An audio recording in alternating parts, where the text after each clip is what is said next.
Welcome to the deep dive.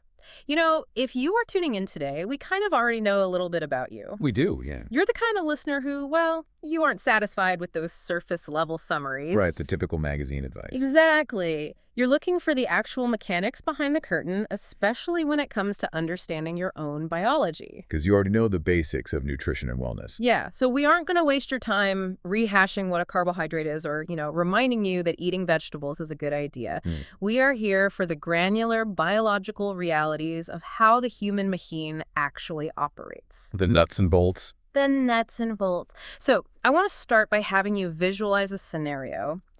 Picture yourself embarking on this massive, just arduous trek across a mountain range. Okay, picture that. And strapped to your shoulders is an incredibly heavy, cumbersome backpack. It weighs maybe 40 or 50 pounds. The straps are literally digging into your collarbones. Yeah, the weight is throwing off your center of gravity, and it is physically exhausting just to carry this thing around. But inside that backpack. Right, inside that backpack is a survivalist's dream. You are carrying premium, nutrient-dense, high-octane food supplies. We are talking enough energy to keep you hiking at a brisk pace for weeks. Weeks! Without ever needing to stop and forage. But there is a fatal flaw in this scenario. You are actively starving on this trail. Which makes no sense, right? It makes no sense. Your energy is plummeting, your vision is blurring, you're getting shaky, and you are desperate for fuel. Why?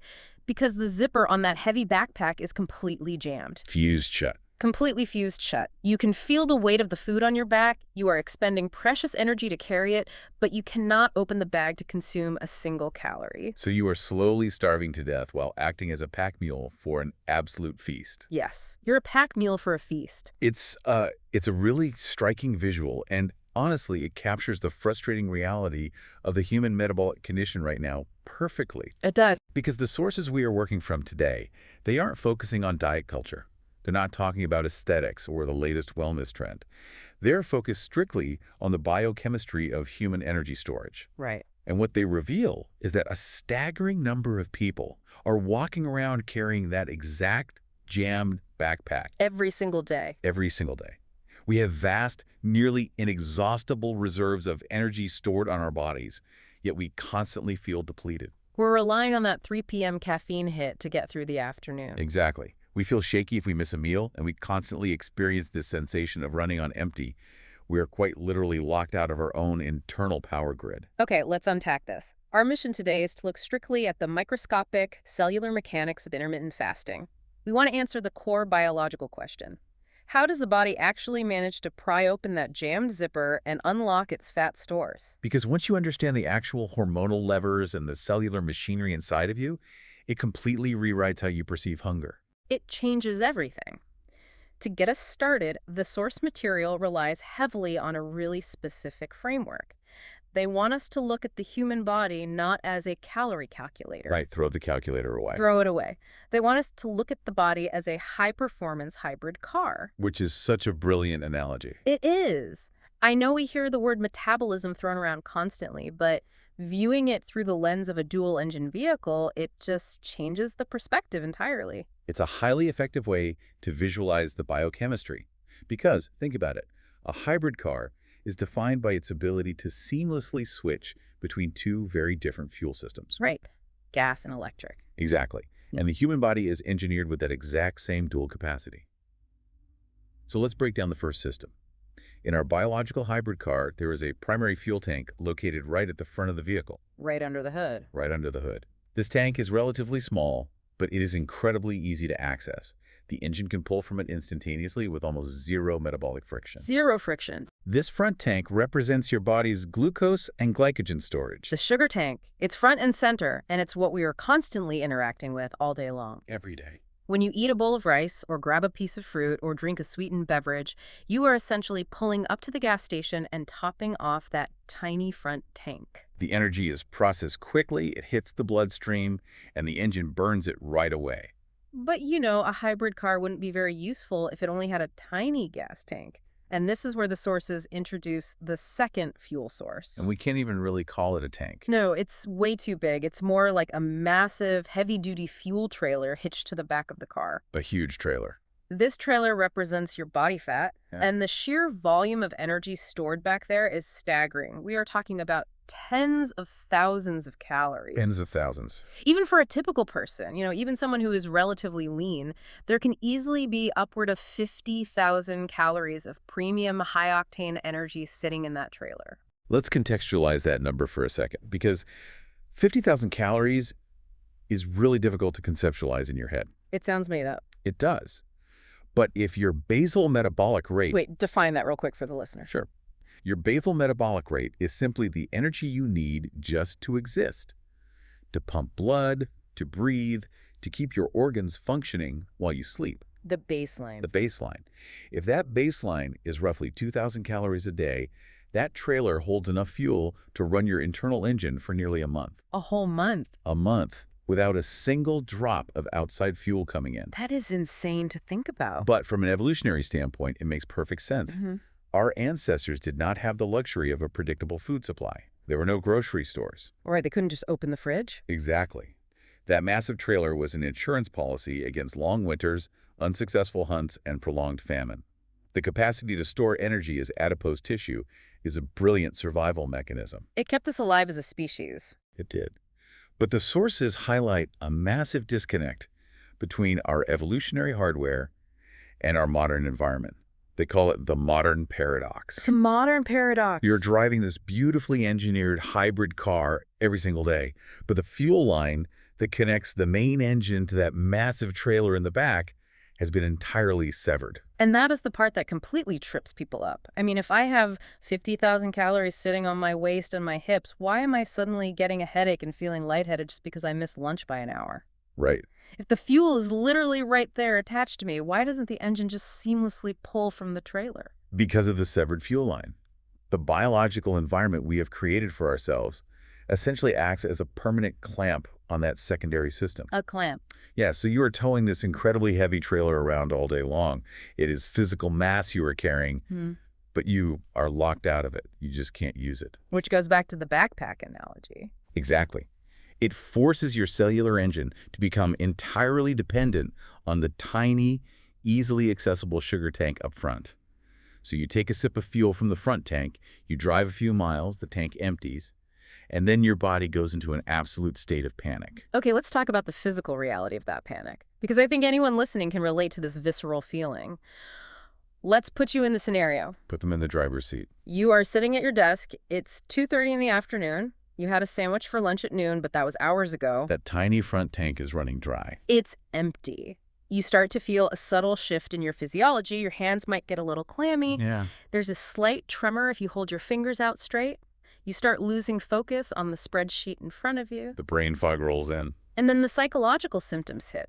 A colleague comes over to ask a perfectly reasonable question about a project, and you feel this irrational, bubbling surge of frustration. The hangry feeling. Pure hanger. You feel a desperate, consuming conviction that if you do not consume a carbohydrate in the next 10 minutes, you're going to slide out of your desk chair and pass out on the floor. And here's the fascinating thing. Your brain is not inventing that crisis. From the perspective of your central nervous system, it is a genuine life-threatening emergency. Wait, really? The brain actually thinks it's dying? Yes. The brain relies heavily on a steady stream of glucose to function. When a front tank depletes and the back trailer is locked, the brain senses an impending energy failure. Wow. So it triggers the release of stress hormones, cortisol, adrenaline. It does this to force you to seek out food immediately. It's trying to save your life. It is. But if we step back and look at the whole picture, it is deeply contradictory. You're experiencing the severe, debilitating symptoms of acute starvation while simultaneously carrying around enough stored energy to hike across a mountain range. It defies logic. It defies logic until we identify exactly what is acting as the clamp on that fuel line. Right. We are essentially driving around a portable power plant, but we are terrified of running out of gas. So, who cut the fuel line? What is the biological mechanism that refuses to let us tap into the trailer when the front tank gets low? This is where we have to reframe a very familiar biological player. When we talk about the inability to burn fat, people immediately blame their metabolism. Oh, all the time. Or they blame their genetics or a lack of discipline.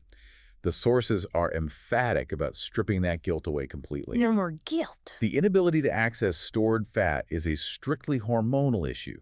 It is a biochemical barrier dictated by one specific hormone, insulin.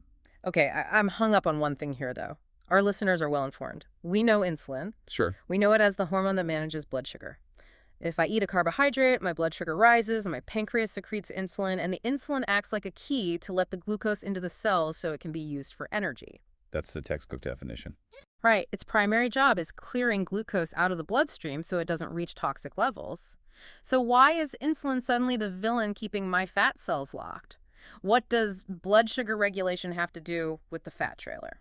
It is a great question, and it is the exact pivot in understanding that the sources demand we make. Yeah. Yes, insulin clears glucose from the blood, but we have to look at what insulin fundamentally represents to the human body. What does it represent?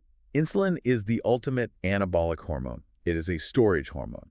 Its presence in the bloodstream communicates a very specific, non-negotiable message to every single cell in your body. Which is? The message is, nutrients are currently abundant, we are in a fed state, store the excess, and whatever you do, do not burn our reserves. So it's a signaling issue. It's not just moving sugar around. It's acting as a manager, dictating the overall energy strategy of the entire body. Exactly. The sources use a fantastic analogy here. They want us to picture insulin not just as a helpful usher guiding glucose into the muscle cells, but as a massive, intimidating bouncer standing directly in front of the doors to your fat cells. A bouncer at the club. Yes. Whenever insulin levels are elevated in your bloodstream, that bouncer is on duty.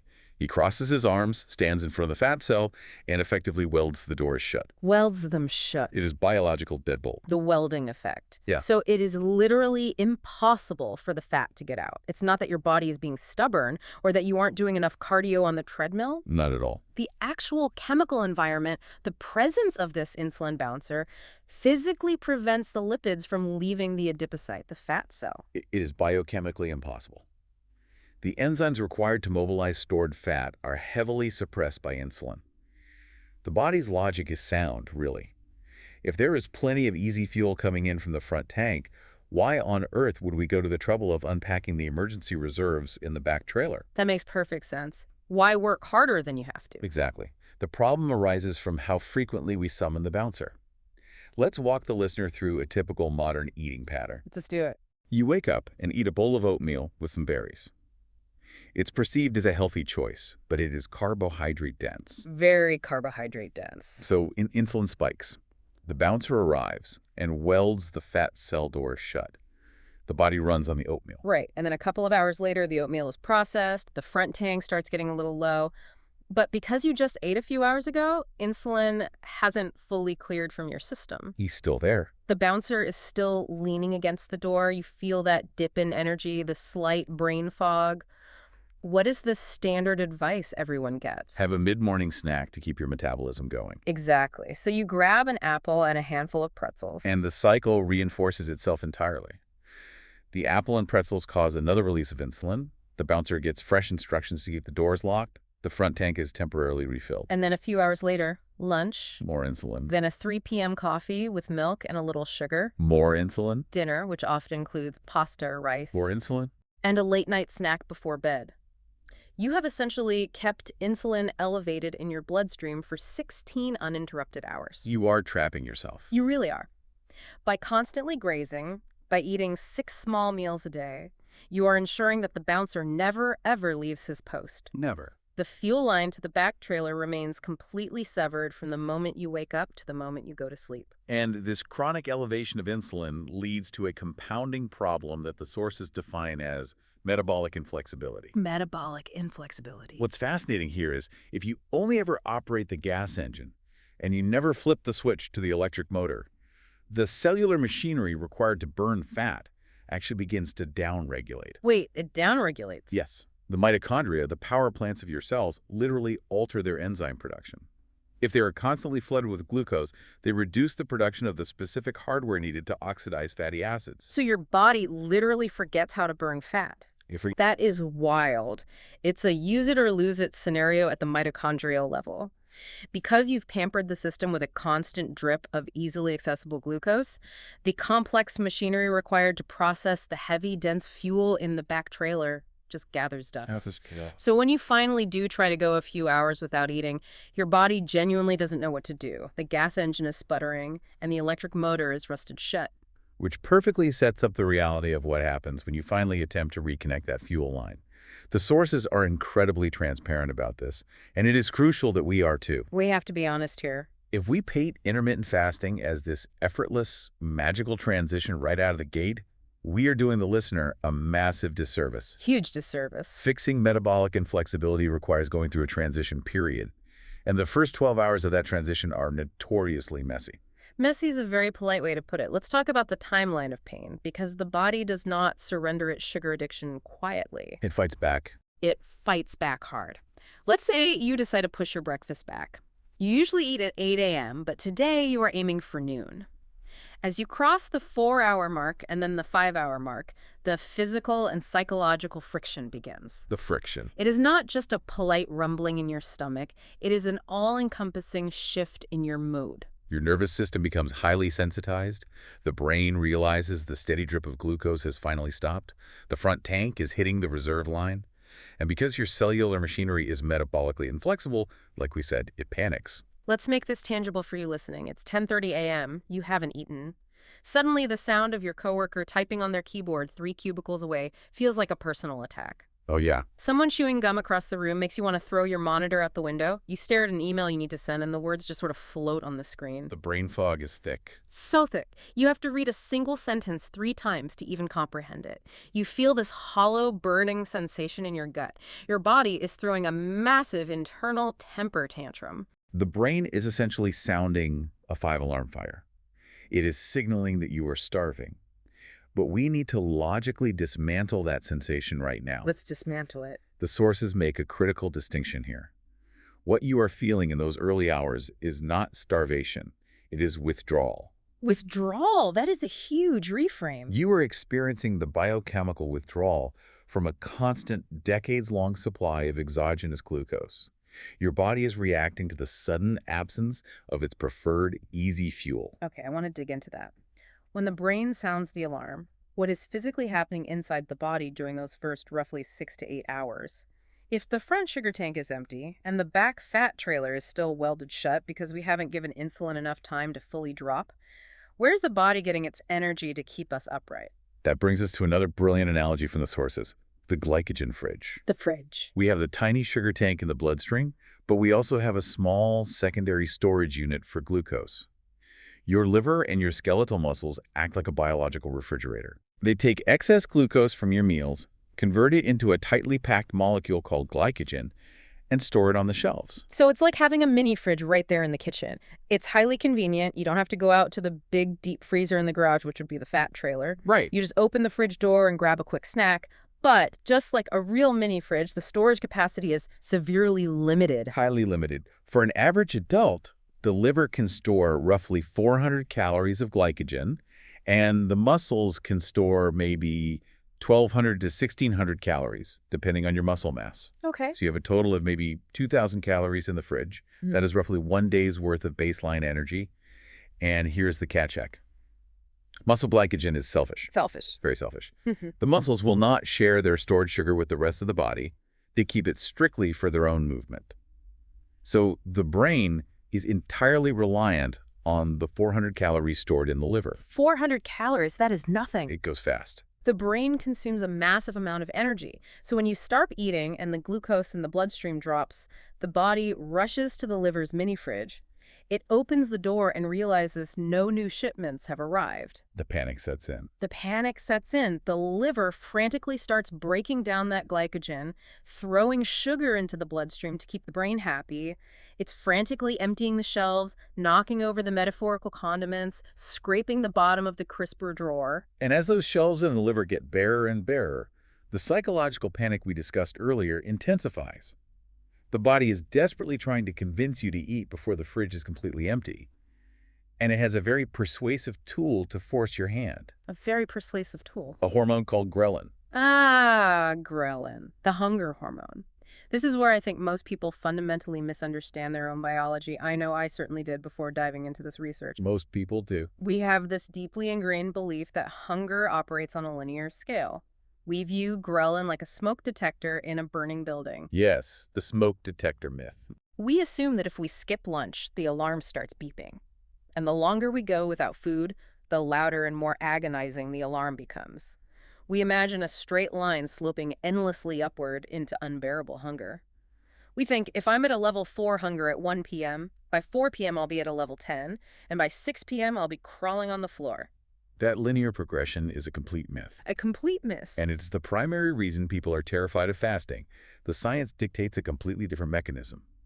Ghrelin does not operate like a smoke detector. It operates as a wave. It is a pulsatile hormone, and its release is deeply tied to your circadian rhythms and your behavioral conditioning. Your digestive system is highly anticipatory. It learns your schedule. So if I eat lunch at exactly 12:30 p.m. every single day at the office, my body recognizes that exact pattern. Precisely. If that is your routine, your body's gastric pacemakers entrain to that specific time. At 12:15 p.m., your stomach begins secreting a massive wave of ghrelin. It's prepping. It is not necessarily saying we are entirely out of internal fuel and you are starving.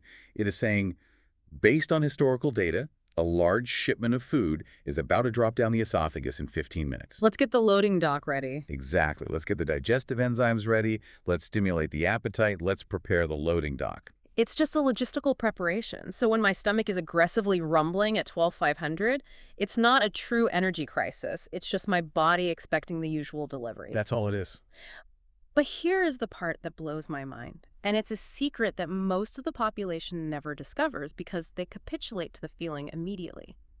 What happens if the delivery doesn't arrive?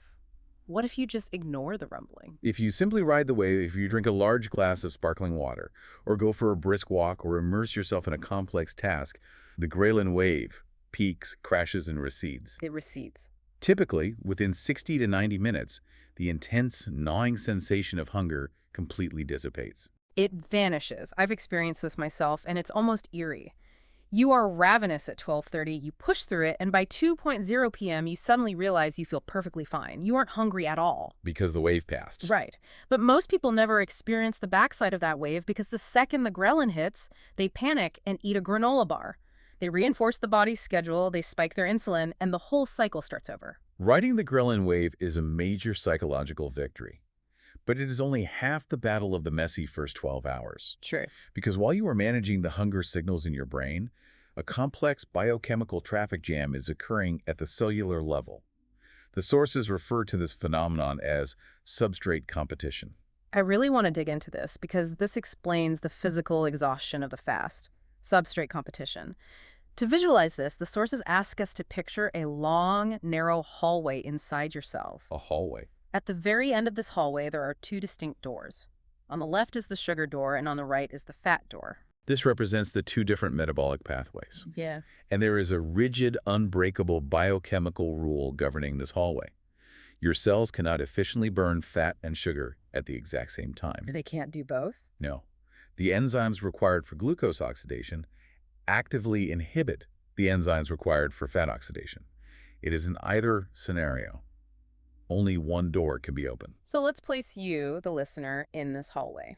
You are about 10 hours into your fast. You push through the ghrelin wave. You are feeling irritable, maybe a bit weak. What is happening at those doors? At hour 10, the body is still hovering around the sugar door. The door's just cracked open a millimeter. Just a millimeter. The liver is frantically sweeping the very last crumbs of glycogen out of the fridge and pushing them through that cracked door. The glucose oxidation pathway is still technically active, albeit barely functioning.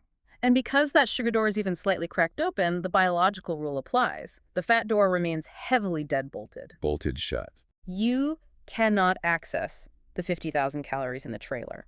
So the terrible, draining feeling of those early fasting hours is because you are trapped in the transition zone of this hallway. You are in metabolic purgatory. Purgatory. The sugar supply is dwindling to the point where the engine is sputtering and stalling, causing the brain fog and the physical weakness.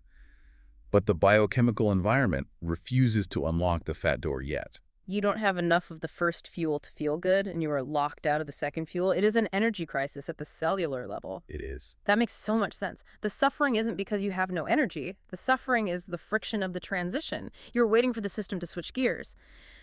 But if you hold the line, if you don't break and reach for a handful of crackers, eventually the system corrects itself. Yes. Sometime between hour 12 and hour 16, depending on your metabolic health and how much glycogen you had stored, the last crown of sugar is swept up. The liver's mini fridge is officially empty. Empty. The glucose pathway shuts down. With a metaphorical click, the sugar door closes tightly. And that click changes everything, because once the sugar door shuts and the insulin levels in the blood drop to their baseline minimum, the deadbolt on the fat door finally slides back. Finally. This is what the sources call entering the gold zone. Sometime in that 12 to 16-hour window, the panic abruptly ends. The physical weakness evaporates. But the door doesn't just magically swing open on its own. The fat is still sitting in the trailer. How does the body actually retrieve it? This is where we are introduced to the hero of the biochemical story. Here's where it gets really interesting. If insulin was the massive, stubborn bouncer keeping the fat locked away, we now meet the key master. It is an enzyme called hormone-sensitive lipase, or HSL. Hormone-sensitive lipase. I love that the name itself tells you exactly how it works. It is sensitive to hormones. Specifically, it is exquisitely sensitive to the absence of insulin. Exactly. As long as insulin is circulating in the blood, HSL is completely dormant. It is biochemically suppressed. Fast asleep. Fast asleep. But as you push past hour 12 and insulin drops to that critical low threshold, the suppression lifts. It's like an alarm clock goes off for HSL. The key master wakes up, realizes the bouncer's left the building, and goes to work. Let's walk through the mechanics of what HSL actually does, because it's not just opening a door, it's actively dismantling the fat. When HSL enters the fat cell, the 50,000-calorie trailer, what is it looking at? It is looking at thousands of tightly packed molecules called triglycerides. This is the storage form of fat. Triglycerides. You can visualize a triglyceride as a dense little tree. It has a glycerol backbone acting as the trunk and 3 long fatty acid chains acting as the branches. In this complete form, the triglyceride is far too large and clunky to pass through the cell membrane and be used by the body for energy. It's stuck in storage format. So HSL, the key master, acts like a pair of biological shears. Biological shears. It walks up to the triglyceride tree and starts snipping. It clips the 3 fatty acid branches off the glycerol trunk. Once the molecule is dismantled into these smaller, highly volatile pieces, they can easily slip out of the fat cell. This process is called lipolysis. HSL chops up the stored fat and kicks these free fatty acids and glycerol directly into your bloodstream. The fuel line has officially been reconnected. It is reconnected. Your blood is suddenly flooded with thousands of calories of premium energy that were previously locked away. This is the turning point of the deep dive right here, because I want to really emphasize how this physically feels to the person doing the fasting. Logic dictates that if you haven't eaten for 16 hours, you should feel terrible. You'd think so. You should be exhausted, depleted, and crawling toward the nearest couch. But the absolute opposite occurs. Then you cross into the gold zone and HSL floods the system with fatty acids. A biological superpower kicks in. It is a profound neurological shift. The brain fog that plagued you at hour 8 doesn't just slowly fade, it shatters. It shatters completely. It is replaced by a crystalline, razor-sharp mental clarity. You don't feel jittery like you've had too much espresso. You feel a grounded, humming, stable stream of energy. Your senses feel heightened. It feels incredible, but from an outside perspective, it seems entirely counterintuitive. Yeah. Why would a body that is technically starving suddenly feel more energized and focused than someone who just ate a massive plate of pasta and is fighting off a mid-afternoon food coma? To understand that paradox, we have to look through the lens of evolutionary biology. Caveman logic. Caveman logic. The sources point out that our modern interpretation of hunger is entirely flawed. We view hunger as a signal to rest, a sign of weakness. All right. But think about our primitive ancestors. Imagine an early human who has failed to secure food for 2 days. The glycogen fridge is empty. If their biological response to that energy deficit was to become lethargic, sleepy, and weak, what would be the result? They would curl up under a tree, take a nap, and either quietly starve to death or get eaten by a predator. If hunger triggered exhaustion, the human race would not have survived its first famine. Evolution had to engineer a system that did the exact opposite. Hunger cannot be a signal to power down. It must be a biological alarm bell demanding action. Precisely. It is an urgent command to hunt. When you push deep into a fasted state, the body recognizes that exogenous fuel is not coming. It knows you need to go secure resources. You gotta hunt. So the central nervous system reaches into its hormonal toolkit and triggers a massive release of counter-regulatory hormones, primarily norepinephrine, which we know as adrenaline. An adrenaline spike. This is why you feel that hum of energy. Your body is flooding your system with a natural stimulant. It is dilating your airways, increasing your heart rate slightly, and sharpening your cognitive function. The body is essentially yelling at you, wake up! Senses dialed to 10. We need to focus, we need to move, and we need to outsmart our prey today. It is a survival mechanism designed to give you the physical and mental edge required to secure your next meal. That adrenaline surge explains the subjective feeling of energy. But there is also a very real, very physical change in the actual quality of the fuel your brain is receiving. We talked about HSL releasing fatty acids into the bloodstream. Those fatty acids travel through the body, providing energy to the muscles. But the brain has a unique security system called the blood-brain barrier. And large fatty acids cannot easily cross it. Right, the brain is highly protected. It can't just burn raw fat from the trailer. It needs a refined fuel. Exactly. So the liver steps in and performs a remarkable piece of biochemical alchemy. It takes those circulating fatty acids and begins breaking them down. But because the liver is processing so much fat so quickly, its thermal metabolic pathways get overwhelmed. It's working overtime. It is. The excess byproducts are shunted into a different pathway, and the liver synthesizes them into small, highly efficient energy molecules called ketones, specifically beta-hydroxybutyrate. Ketones. This is the premium fuel, the crown jewel of the fasted state. Once the liver produces these ketones, they easily slip across the blood-brain barrier and flood the neurological tissue. They do. And to really grasp why people feel so incredible in the gold zone, we have to compare how ketones burn versus how glucose burns. Let's use an analogy here. Let's hear it. Let's look at glucose first. Yeah. Burning glucose is a bit like running an older car engine on unrefined, dirty diesel fuel. It absolutely works. It creates the combustion necessary to move the vehicle. But it is a messy, chaotic process. Very messy. It's smoky, it leaves residue.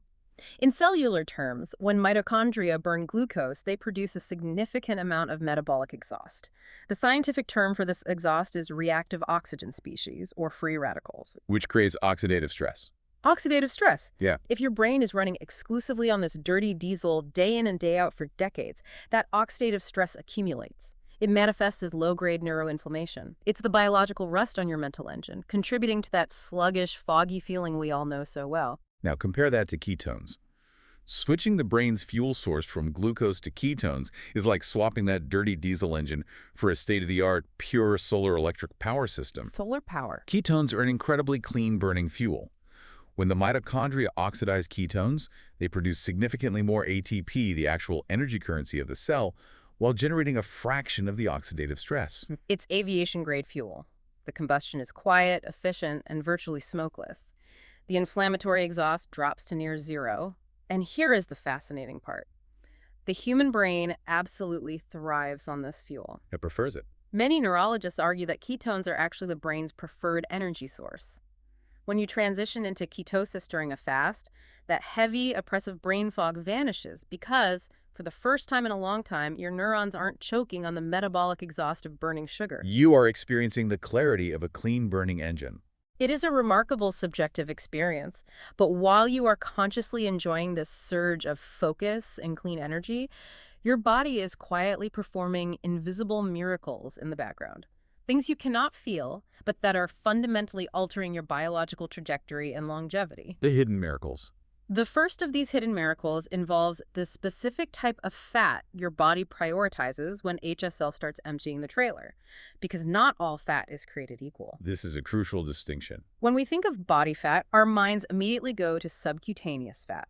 That is the superficial layer of fat located right under the skin. It's the fat you can pinch on your arms, the jiggly tissue on your thighs, the love handles. Right, the aesthetic fat. Subcutaneous fat can be frustrating from an aesthetic standpoint, but biologically it is relatively benign. It's just passive storage. But there is a second, far more insidious type of fat hiding deeper inside the abdominal cavity. Yes, visceral fat. Visceral fat. This is not the fat you can pinch. This is dense, hard padding that wraps itself deeply around your internal organs. It suffocates the liver, it squeezes the pancreas, it tangles itself through the intestine. It's suffocating your organs. And the danger of visceral fat is that it is not passive. It is highly metabolically active. It acts almost like an alien endocrine organ that has taken up residence in your core. An alien organ that actively hates you. Visceral fat is essentially a toxic factory.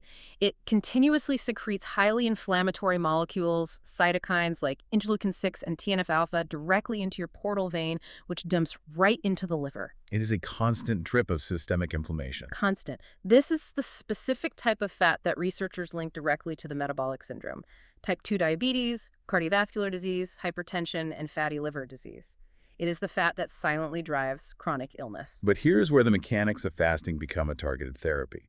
When insulin drops and the catecholamines, the adrenaline spike, the body needs to mobilize fat quickly. It doesn't just pull lipids randomly from anywhere on the body. It's strategic.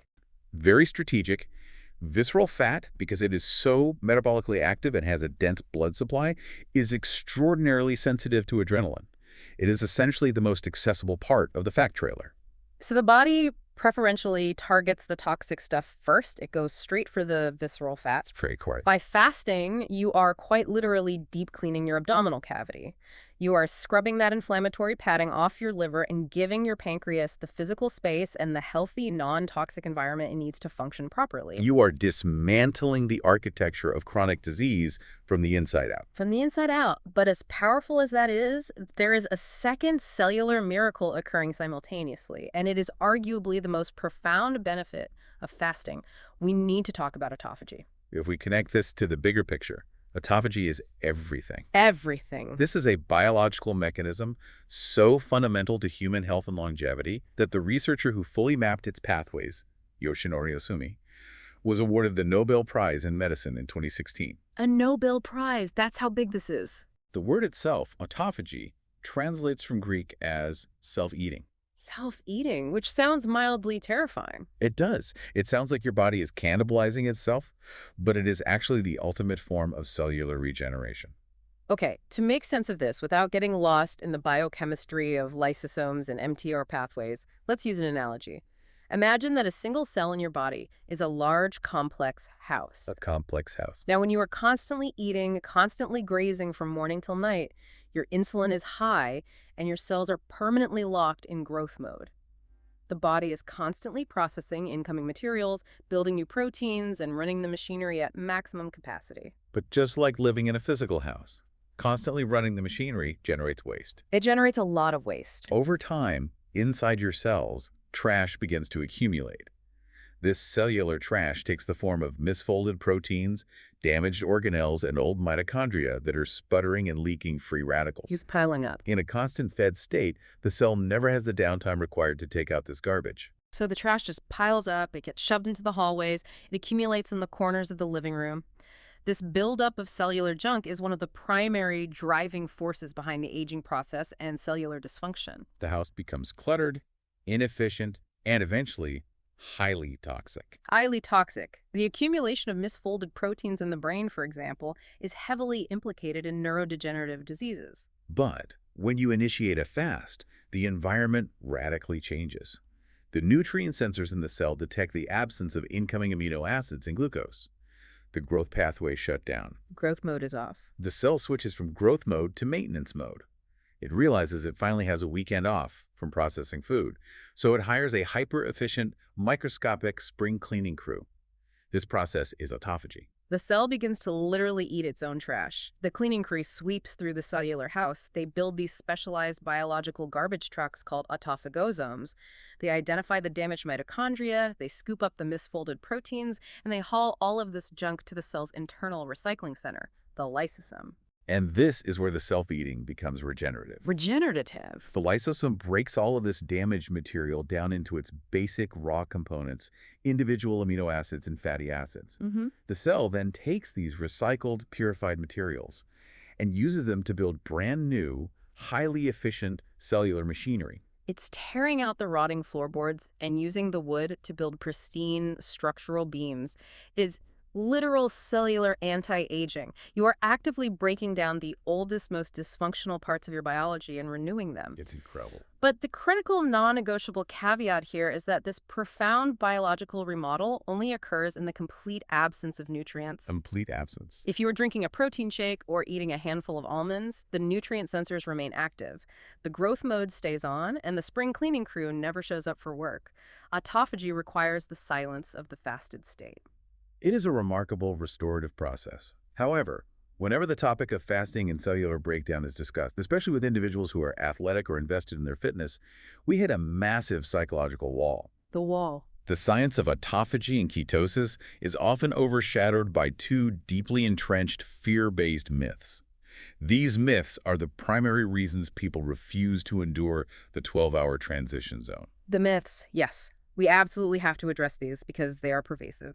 The first is what I call the muscle fear. The muscle fear. This is the absolute terror heavily propagated by the fitness and supplement industries that if you do not consume a steady stream of protein every 3 to 4 hours, your body will immediately turn on itself and devour your own muscle tissue. People genuinely believe that within 12 hours of missing a meal, their body will begin to cannibalize their biceps and glutes to keep the brain functioning. They picture their hard-earned lean mass physically deflating. But let's apply the caveman logic to this again. Let's look at evolution. Our ancestor hasn't eaten in 2 days. He is in a deep fasted state. He suddenly needs to track, chase down, and kill a massive, dangerous animal to survive. Does it make any logical evolutionary sense whatsoever for his body to say, hey, we are low on glucose, quick, let's metabolize the leg muscles we need to sprint, and let's break down the arm muscles we need to throw the spear? It makes zero sense. Zero. If the human body resorted to burning functional muscle tissue during short-term food scarcity, every single one of our ancestors would have become progressively weaker with every passing day of a hunt. They wouldn't have survived. They would have failed to secure food, and our species would have gone extinct millions of years ago. Yeah. Evolution is ruthlessly pragmatic. It designed a specific, highly potent hormonal mechanism to ensure that muscle mass is fiercely protected while the fat trailer is drained. And that protective mechanism is human growth hormone, or HGH. We know HGH as the hormone of youth and vitality. When you are eating constantly, HGH levels are relatively low. Very low. But when you enter a fasted state, the body triggers a monumental surge in this hormone. The sources highlight studies showing that a short-term fast can trigger a 500% spike in circulating human growth hormone. 500%. That is a massive physiological response. Massive. This surge in HGH acts like an impenetrable biological shield around your lean muscle tissue. It actively commands the cells to preserve amino acids and maintain structural integrity, while simultaneously directing the metabolic machinery to aggressively target the visceral and subcutaneous fat stores for energy. So the insulin bouncer leaves the fat cell, but a massive HGH security guard sets up shop right outside your muscles, demanding that nothing gets broken down. Exactly. The reality is that the body will only resort to burning its own muscle tissue, true muscle catabolism, in a state of profound, life-threatening starvation. Like single-digit body fat starvation. Well, we are talking about a scenario where your body fat has dropped to the absolute minimum. The 50,000 calorie trailer is completely physically empty, and the body has absolutely no other choice. But as long as you have excess fat on your frame, your muscles are not just safe during a fast, they are bathed in a highly anabolic, protective hormonal environment. That thoroughly dismantles the muscle fear. But the second myth is arguably even more insidious because it appeals to our fundamental understanding of metabolism. The starvation mode myth. It is the starvation mode myth. It is the widespread belief that if you skip meals, your body will think a famine has arrived. It will panic, go into starvation mode, drastically slow down your thyroid and metabolic rate, and desperately hold on to every single calorie, making it impossible to lose weight. Don't skip breakfast or you'll break your metabolism. We hear it constantly. Constantly. The idea is that the body powers down, turning down its internal thermostat to conserve energy. It sounds completely logical on the surface. It does. But the sources draw a brilliant and vital distinction here that completely flips the script. We have to separate the biological response to chronic calorie restriction from the biological response to a complete fast. This is the crux of the misunderstanding. Let's look at chronic calorie restriction first. This is your standard conventional diet. You are told to eat, say, 1,200 calories a day, divided into 6 small meals. Right, 1,200 calories. Because you are constantly eating, insulin is constantly spiking. The bouncer is at the door, and the fat trailer remains locked. But 1,200 calories is not enough fuel to run your daily operations. So the body is in a trap. It is only getting 1,200 calories from the front tank, and it's chemically forbidden from accessing the 50,000 calories in the back trailer. What does it do? In that specific scenario, the body does panic. It realizes it is operating at a severe deficit and cannot access reserves. So to survive, It absolutely will slow down your basal metabolic rate. It decreases your body heat, it makes you feel lethargic, it downregulates non-exercise activity thermogenesis, it lowers the energy output to match the meager 1,200 calorie input. This is the metabolic damage people fear. Chronic constriction slows you down because you are starving the engine while the reserves are locked. Yes. But a complete fast creates a radically different hormonal environment. When you consume absolutely 0 calories, insulin plummets to baseline. The bouncer goes home. The deadbolt on the fat door slides open. Suddenly, the engine is no longer restricted to a measly 1,200 calories. It has unimpeded access to the entire 50,000 calorie stockpile. The body's perception of the environment completely shifts. It realizes, oh, we aren't out of fuel at all. We have a massive overflowing stockpile of premium energy right here. Combined with the adrenaline spike we discussed earlier, the physiological response is not to power down, but to rev up. The metabolic fire gets stoked. Clinical studies consistently demonstrate that during a short-term, complete fast, your basal metabolic rate actually increases. It goes up. The body is pumping out adrenaline, burning clean ketones, and increasing its energy expenditure to fuel the hunt. Fasting does not break your metabolism, it shifts it into a higher gear. It proves that the human body is designed to feast and designed to fast. Which brings us to the ultimate synthesis of all this information. We have covered a tremendous amount of biological ground today. We really have. The hybrid car, the insulin bouncer, the messy transition zone, the ghrelin waves, substrate competition, the gold zone, adrenaline, ketones, visceral fat melting, the autophagy cleaning crew, and the truth about muscle and metabolism. But what does this all mean? What is the practical application of this knowledge? Right. Why does this matter to you, listening right now? The goal of understanding this biochemistry is not to convince you to see how many days you can endure without food. It is not about using fasting as a tool to punish yourself for eating a piece of pizza over the weekend. Not at all. The true overarching goal of all this science is achieving a state called metabolic flexibility. Metabolic flexibility is the absolute holy grail of human health. It means your biological hybrid car is finely tuned and fully operational. Fully operational. It means your body possesses the effortless, seamless ability to switch back and forth between fuel sources based on the environment. It is about genuine biological freedom. If you are metabolically flexible, you can go to a friend's wedding, enjoy a beautiful carbohydrate-rich slice of cake, have a glass of champagne, and your body processes that glucose efficiently without derailing your health. Because the machinery works. But then, the very next day, you have the freedom to wake up, bypass breakfast, painlessly slip into a fasted state, slide open the fat door, and burn off the excess using clean premium ketone energy. You don't experience the 2 p.m. crash. You don't get the shakes. You don't want to scream at your coworker. You shift from being a terrified passenger in a broken, sputtering vehicle to being the confident driver of a high-performance machine. You are resetting your body's weight thermostat. You are actively healing insulin resistance at the cellular receptor level. You are reclaiming the evolutionary hardware that allows you to be the master of your own energy rather than a perpetual slave to the snack drawer. It's an incredibly empowering realization. Your body knows how to do this. It just needs you to create the correct hormonal environment to let it happen. Which brings us to our final provocative thought for this deep dive. A biological cliffhanger for you to ponder long after you finish listening. A cliffhanger. Let's say you take this knowledge and apply it. You do the hard work. You push through the ghrelin wave. You endure the messy 12 hours. You get there. You successfully lower insulin, the bouncer goes to sleep, and the HSL keymaster unlocks the trailer. You are currently bathing in premium ketone energy. Your cells are actively engaged in the autophagy spring cleaning, and your metabolic rate is humming. You've achieved absolute biological magic. But what happens the very second you decide to end that fast?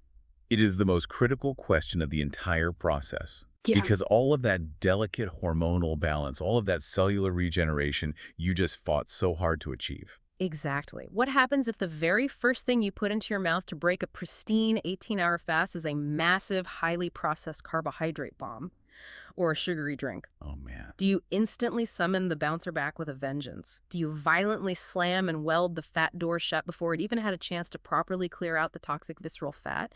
Do you flood a perfectly clean engine with dirty diesel, causing a massive spike in oxidative stress? It's a jarring thought. I want you to sit with that.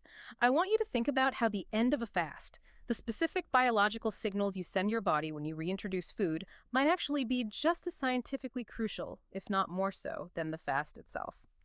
Thank you for joining us on this deep dive. Keep asking questions, keep exploring the incredible machinery of your own biology, and we will be here next time to unpack it all.